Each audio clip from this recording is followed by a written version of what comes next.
Direktorat Tindak Pidana Umum Bareskrim Polri menetapkan 4 orang sebagai tersangka kasus dugaan pemalsuan dokumen sertifikat hak guna bangunan dan sertifikat hak milik dalam kasus pagar laut di Tangerang, Banten.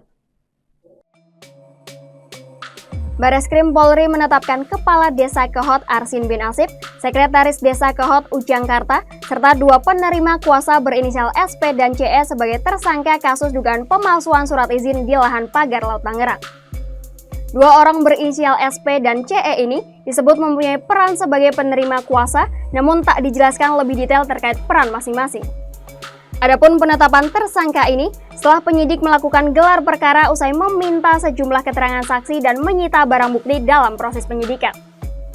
Sebelumnya, Kepala Desa Kehot Arsin bin Asip membantah menjadi aktor utama dalam kasus pagar laut di perairan Tangerang yang kini tengah menjadi polemik lantaran dugaan pemalsuan surat hak milik dan surat hak guna bangunan. Hal ini diungkap oleh kuasa hukum Arsin, Yunihar, saat melakukan konferensi pers di rumah Arsin pada Jumat 14 Februari 2025 malam. Dirinya mengatakan kliennya justru merupakan korban akibat kurangnya pengetahuan dalam birokrasi. Yunihar mengatakan pihak ketiga menawarkan bantuan untuk mengurus peningkatan atas hak tanah berupa tanah garapan milik sejumlah warga menjadi sertifikat. Dengan begitu, Yunihar berharap agar seluruh masyarakat mengedepankan asas praduga tak bersalah dan tidak menyebarkan informasi tidak benar atau hoax. Namun sebelum itu, Arsin akhirnya muncul ke publik setelah keberadaannya sempat tak diketahui.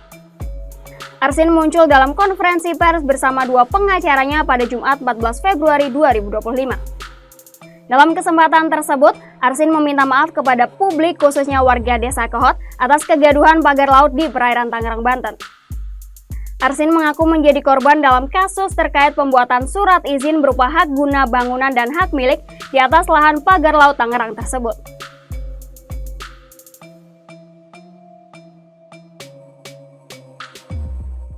Download Tribun X sekarang, menghadirkan lokal menjadi Indonesia.